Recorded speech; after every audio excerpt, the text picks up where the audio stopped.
Televisa presenta.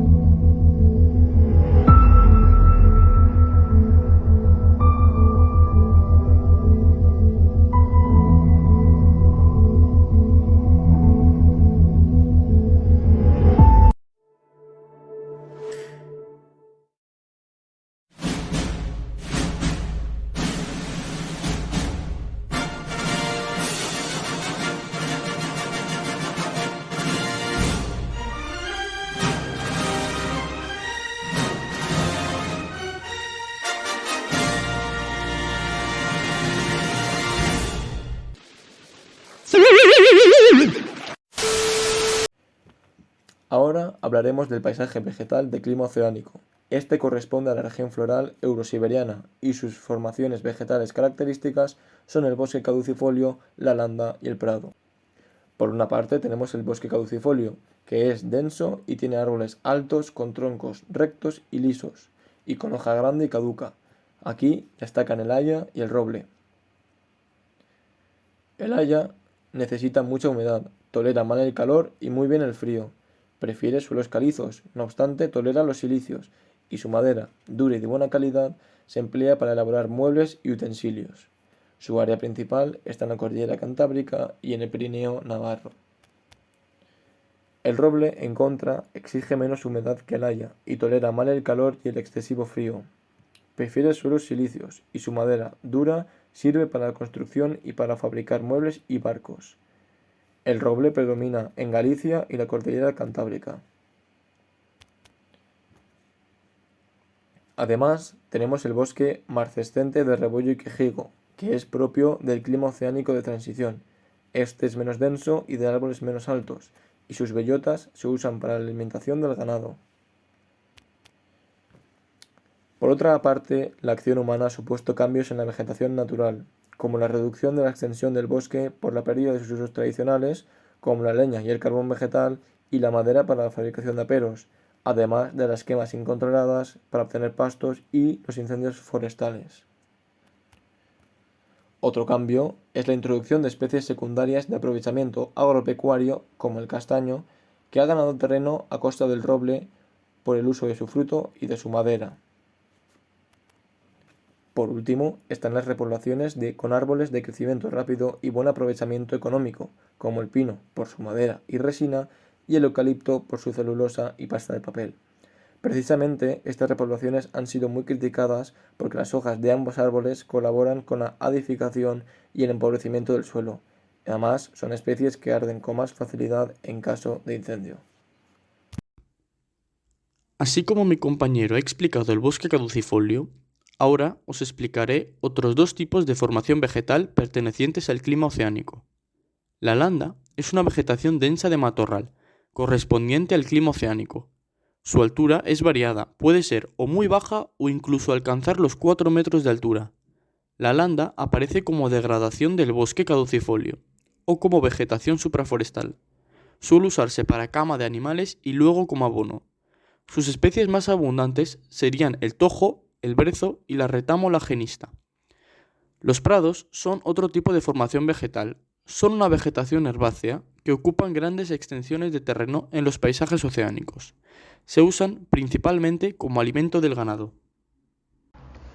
El suelo resulta de la alteración del roqueo terrestre por el clima y por los seres vivos. Primero, los fenómenos atmosféricos disgregan la roca. Luego, se instalan sobre ella plantas colonizadoras, organismos y microorganismos que aportan materia orgánica y permiten la implantación de comunidades biológicas más complejas. Con el paso del tiempo, el suelo evoluciona hasta alcanzar el equilibrio con el medio. Por tanto, los factores que condicionan la formación y la evolución del suelo, es decir, esta ciencia que recibe el nombre de edafogénesis, son los siguientes. En primer lugar tenemos la roca madre, que es el sustrato mineral a partir del cual se forma el suelo. Influye en su color, textura, estructura, permeabilidad y acidez. Dependiendo de la roca madre, los suelos pueden ser silíceos, es decir, sueltos y pocos permeables, calizos, que son pastosos y permeables, y arcillosos, que son compactos e impermeables. Por otra parte, contamos con el clima, que es el factor más influyente en la formación del suelo. Las temperaturas y las precipitaciones influyen en sus procesos químicos y biológicos. Las precipitaciones condicionan también el lixiviado, es decir, la disolución y el arrastre de los elementos de la capa superficial del suelo hacia las capas bajas. Si este lavado es excesivo, el suelo se empobrece y se vuelve ácido.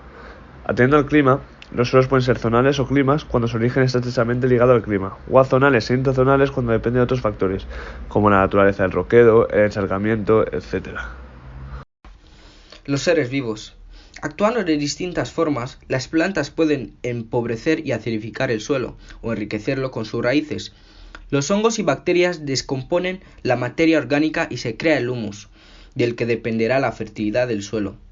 Los animales remueven todo eso con su movimiento y el ser humano lo destruye o lo mejora con bonos y repoblaciones adecuadas. La topología. En la zona llana se acumulan suelos gruesos y en las pendientes fuertes favorece la erosión y el desplazamiento del suelo. El tiempo. La formación del suelo es un proceso que necesita de siglos. Según el momento del proceso en el que se encuentre, podemos tener suelos jóvenes, que son los que están en proceso de formación, y podemos tener los suelos evolucionados, que son los que ya han alcanzado su evolución.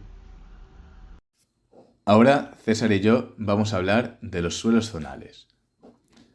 Los suelos zonales del clima oceánico son bastante evolucionados, ricos en materia orgánica y ácidos, ya que las lluvias constantes arrastran las bases de la superficie hacia los estratos inferiores. La acidez se refuerza cuando la roca es silicia y la vegetación natural se sustituye por especies como el pino o el eucalipto. Todos los suelos ácidos requieren abonado para su aprovechamiento agrícola. En los suelos del clima oceánico encontramos roquedo silicio y roquedo calizo. En estos dos tipos de suelos distintos, la acidez actúa de dos maneras distintas. En el roquedo silicio, la acidez del suelo se incrementa. La tierra parda húmeda es el tipo dominante. Con topografía favorable es una excelente tierra de cultivo si se contrarresta con la acidez con cal. Cuando la pendiente aumenta, puede dedicarse a pastizales. Por otra parte están los rankers, que se sitúan en las zonas más altas o pendientes. Por lo tanto, estos están sometidos a una fuerte erosión que explica su escasa evolución. Solo son aptos para pastos y bosques, no para el cultivo como si lo eran la tierra parda húmeda. En el roquedo calizo, en cambio, la acidez del suelo es menor. Encontramos aquí la tierra parda caliza, que es el tipo dominante, y da excelentes rendimientos en el cultivo como judías y maíz, por ejemplo, o en prados permanentes. Por otra parte está la terra fusca, que aparece sobre calizas duras y en zonas montañosas. Su principal dedicación es sobre todo forestal. Después de la intervención de mi gran compañero Hugo, vengo a hablarles de los suelos de clima mediterráneos, los cuales están alterados por la erosión y acción humana. Se localizan en dos tipos de roca. Las rocas silíceas se encuentran en el oeste peninsular. El tipo principal es la tierra parda meridional, un suelo pobre de biosolidez y su estructura suelta. Eso lo hace fácilmente erosionable. Se encuentran dehesas de encina y pastizales pobres. Por otro lado, se encuentran las rocas calizas, dominan el Mediterráneo. Los suelos presentan un horizonte arcilloso, que resulta de lenta disolución de la caliza y color rojizo debido al óxido de hierro. Su fertilidad es diversa. Como por ejemplo el suelo rojo mediterráneo, rico en nutrientes, y es idóneo para todo tipo de cultivos. Posteriormente, la tierra rosa. Se presenta sobre calizas duras. Tiene un horizonte arcilloso que reposa sobre la roca madre. Gracias a ese factor son frecuentes las afloraciones. Sobre él suelen dominar matorrales o bosques adehesados. Por otro lado, se presentan las tierras negras en las arcillas y las margas, formadas por arcillas expansivas, que se contraen cuando se secan y se hinchan cuando se humedecen. En verano suelen haberse grietas que son rellenadas con materiales de la superficie. En época de humedad, los materiales que rellenan las grietas actúan como cuñas y provocan tensiones internas que ocasionan el removido del suelo. Estos suelos se renuevan debido a ese factor y son idóneos para el cultivo. Por último, tenemos el suelo gris subdesértico, o también puede ser llamado xerosem. Se presenta en las áreas mediterráneo de clima estepario. Es de color gris, está casi siempre seco, es rico en caliza y pobre en humus. Todo eso debido a que la vegetación que soporta es escasa y abierta, dejando espacios sin cubrir. No se utiliza mucho este tipo de suelo. En regadío es fértil, pero se saliniza fácilmente. Bueno, yo ahora os voy a hablar de los suelos azonales y los intrazonales. Los suelos azonales y los intrazonales pueden encontrarse en cualquier área climática, al depender de factores distintos del clima, como el roquedo o la topografía. Los suelos azonales no tienen un perfil bien definido, por ser jóvenes o por estar situados en pendientes demasiado pronunciadas, mientras que los suelos intrazonales tienen un perfil bien definido que contrasta con el del suelo del entorno debido a la influencia de factores locales distintos del clima. En España los más habituales son los pardo calizos y rencinas sobre calizas con abundante contenido en carbonato cálcico, que permiten cultivos leñosos, cereales y leguminosas y también huertas si se riegan. También podemos encontrar los aluviales en las orillas de los ríos, que son aptos para cultivos de huerta. Los encharcados de las zonas endorreicas, que son pobres en nutrientes, aunque sobre algunos se cultivan fresas. También están los arenosos, que son áridos e improductivos porque las precipitaciones se filtran. A continuación encontramos también los salinos, de las marismas y de las zonas donde la elevada evaporación hace precipitar las sales contenidas en el agua. Son solo cultivables si se utiliza la sal con grandes cantidades de agua. Y por último, los volcánicos, que sobre todo son basálticos, en gran parte improductivos, aunque pueden cultivarse cereales en las cenizas volcánicas. Quítate el sombrero en señal de respeto.